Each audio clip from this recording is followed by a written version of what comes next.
The public outcry, which trailed reports of police brutality, has clearly forced the government to look at better ways of policing. This has also reignited the debate on state policing. Now, the question is, will state policing end the reports of police brutality, and could the public outcry make the president bow to pressure and sign the police reform bill? These are forming the topics of our conversation right here on Root Cause.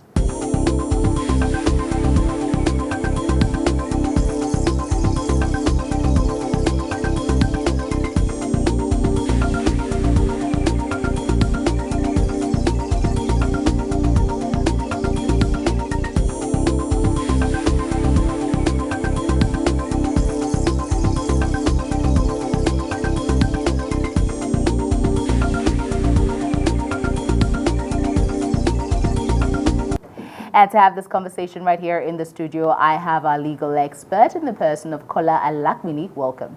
Thank you. And we have our security expert in the person of Amechi Nwokolo. Welcome. Yeah, good afternoon. Okay, so I'm going to start with you, Amechi. The president has received the report from the panel that was set up to review police reforms. And of course, Barrister Tony Ojukwu, the head of that team, has given him the report. Do you know the contents of that report? Do you know some of the recommendations, the information you have? Can we have it? Well, it's still the same information, most of which is out there now, talking about the dismissal, recommendation to sack about 35 officers of this SARS, and also recommendation to have a state, to sign a state and local police scene outfit unit into place, which has been one of the talking points in the last how many years in the country. Which is pretty interesting. Like I said, it has reignited this debate. But then let's go on and talk about the legalities of this. Kola, does the president have, I mean, maybe the question is, who has the authority, or who is it that is required or should assign this state policing, bring about the state policing? Is it the presidency, or is it the National Assembly? Guide us through the process, because this has been a basic debate for a very long time. The only people who can change the laws in Nigeria are the people of Nigeria themselves.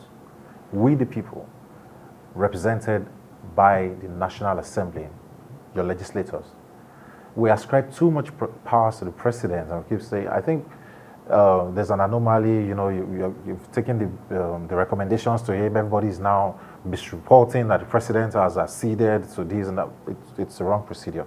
If you want to change the laws on state policing, on firearms or anything, it's the National Assembly that does it. It's not the president.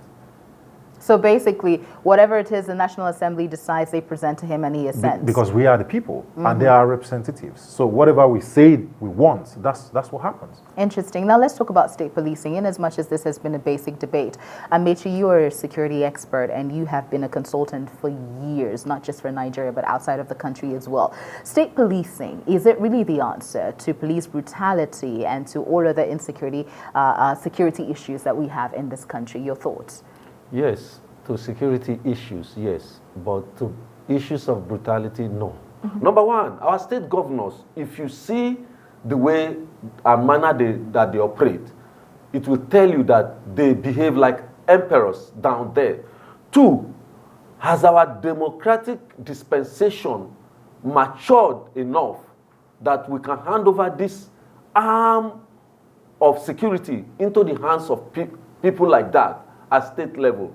I gave example before we came into the studio to you.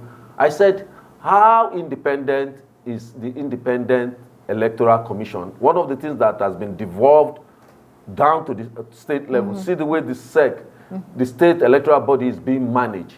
Number one, if we have to have a state police, I am not against state police, but we are yet to be matured as a, and I know that the president is not going to sign that thing. I know.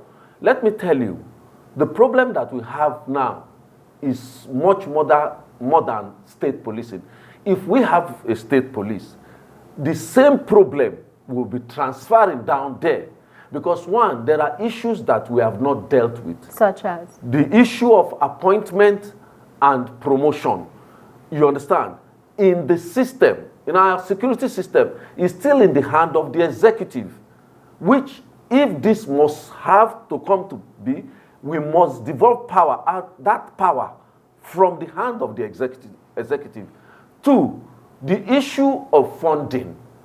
You understand? Of that state police, it will be in the hand of the governor, and you've seen it in the Nigerian space, in the Nigerian political space. It is we who pays the piper that dictates the tone. I'd like to get your thoughts on this, Kola. I mean, both as a Nigerian citizen and as a legal practitioner, is state policing the answer to police brutality? At least let's stay on that. Insecurity is another issue as well. Well, I think when you're thinking about the current situation which we have now, everybody agrees that something is not right and it's not working.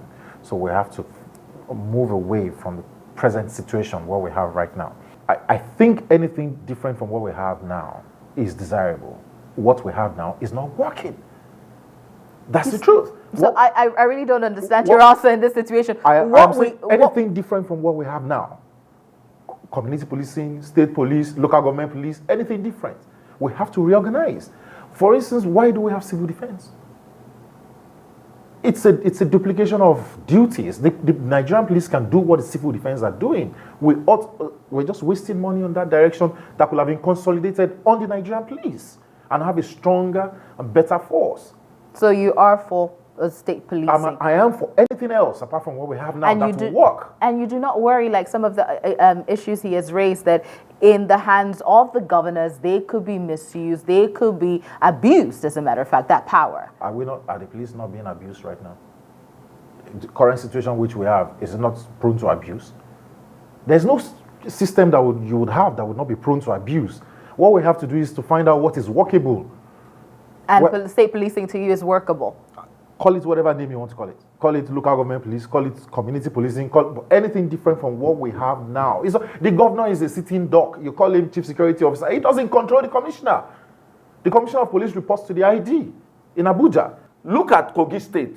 If they had the powers of state police, Dino Malaye will not reach Lokoja.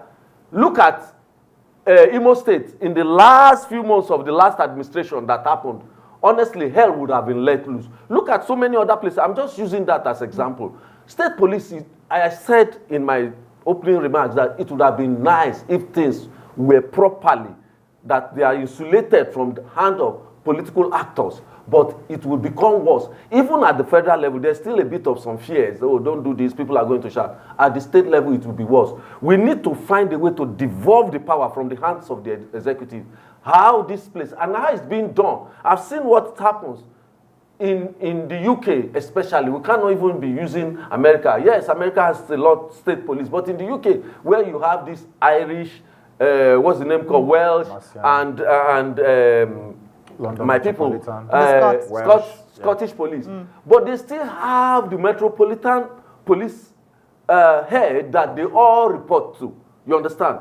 But in the process, the powers of that police is devolved to the chief constabulary of these different places. You understand? They have that, and they are reportable to the police council.